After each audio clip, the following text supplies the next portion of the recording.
나는 정원의 의자에 앉아 있었다. 헤어짐이 슬픈 건 헤어지고 나서야 비로소 만남의 가치를 깨닫기 때문일 것이다. 잃어버린 것이 아쉬운 이유는 존재했던 모든 것들이 그 빈자리 속에서 비로소 빛나고 있기 때문일 것이다.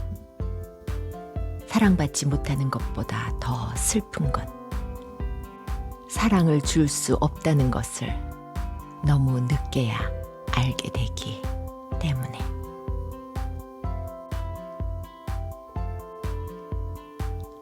안녕하세요, 사랑님들. 올여름 정말 고생들 많으셨습니다. 긴긴 여름이 끝나고 드디어 가을이 왔네요. 오늘은 가을날처럼 아련한 소설을 소개할까 합니다. 사랑 후에 오는 것들이라는 책인데요. 2005년 출간된 한일 합작 로맨스 소설 사랑 후에 오는 것들이 2024년 8월 개정판으로 다시 우리 곁을 찾아왔습니다. 믿고 보는 우리나라 대표 작가 공지영님과 일본 작가 츠지 히토나리가 운명 같은 사랑 후에 겪게 되는 이별 이야기를 여자와 남자의 관점에서 각자 서술하고 있습니다. 그럼 주인공 홍이의 가슴 저린 사랑 이야기, 공지영 작가의 섬세한 사랑 속으로 우리 같이 들어가 보실까요?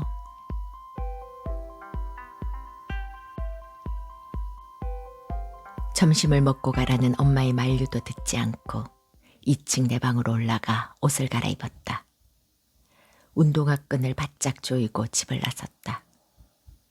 차가운 바람이 불었다. 나는 카키색 파카 주머니에서 검은 털모자를 꺼내 뒤집어 쓰고 장갑도 끼웠다. 그리고 조금씩 보폭을 좁혀 빠르게 걸었다. 호숫가에는 주머니에 손을 찌른 사람이 몇 명 서 있을 뿐 일요일인데도 아주 한산했다. 호반의 집 앞에서부터 속력을 내기 시작했다.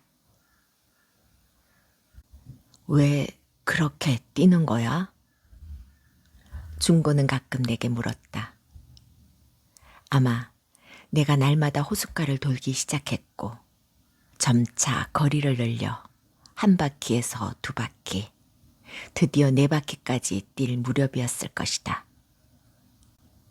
그냥 뛸 때는 아무 생각 안 해도 되니까. 나는 윤동주의 시집을 끼고 젊은 윤동주처럼 일본으로 향했다. 할아버지처럼 한글학자가 되거나 아니면 윤동주를 연구하는 문학자가 되고 싶었다. 만주용정 출신의 이 젊은 시인이 얼굴까지 해사한 것이 무척 마음에 들었다. 죽는 날까지 하늘을 우러러 한 점 부끄럼 없기를. 잎새에 이는 바람에도 나는 괴로워했다. 별을 노래하는 마음으로 모든 죽어가는 것을 사랑해야지. 그리고 나한테 주어진 길을 걸어가야겠다. 오늘 밤에도 별이 바람에 스치운다. 나는 일본인인 준고에게 시인 윤동주에 대해 이야기해주고 싶었다.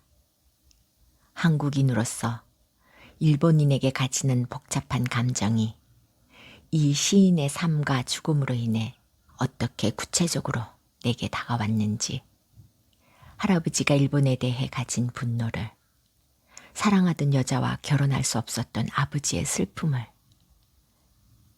그런데 나는 윤동주도 잊어버리고 할아버지의 분노도 잊어버리고 그냥 한 남자를 사랑하게 되어버렸다. 그건 계산하지 못했던 일이다. 아버지가 할아버지 때문에 포기했던 사랑을 나는 엄마와의 연락도 끊고 해치워 버리려 했던 것이다. 윤동주가 죽어간 것은 적어도 준고의 잘못이 아니었다. 함께 찾아갔던 집에서 첼로 연주를 들려주던 선량해 보이던 준고의 아버지의 잘못도 분명 아니었다. 화사했던 준고 어머니의 잘못도 아니었다. 나는 자신이 있었다. 나는 내가 진심으로 누군가를 사랑한다면 온 우주의 풍요로움이 나를 도와줄 거라고 굳게 믿었다. 문제는 사랑이 사랑 자신을 배반하는 일 같은 것을 상상하지 않았다는 것이다. 사랑에도 유효기간이 있다는 것, 그 자체가 이미 사랑의 속성이었다. 우리는 사랑이 영원할 거라고 믿게 하는 것 자체가 이미 사랑이 가지고 있는 속임수라는 것을 알아차리지 못했던 것이다.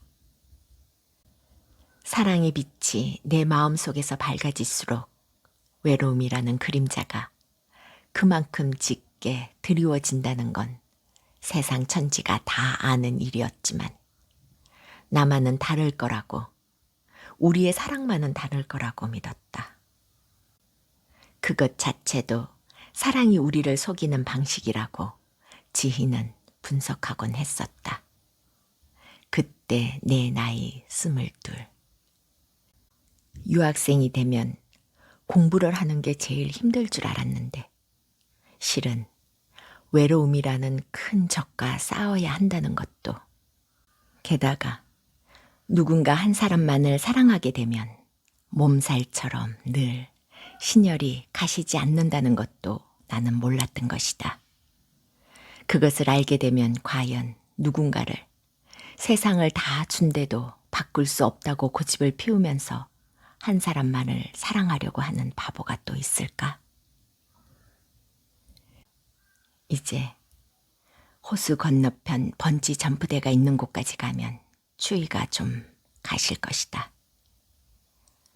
겨울의 어느 날 이노카시라 공원에서 준고는 호주머니에 손을 찌르고 나를 기다리곤 했었다. 어떤 날은 뛰고 온 나를 업어주기도 했고 어떤 날은 베니 힘내 하고 손을 흔들어 주기도 했었다.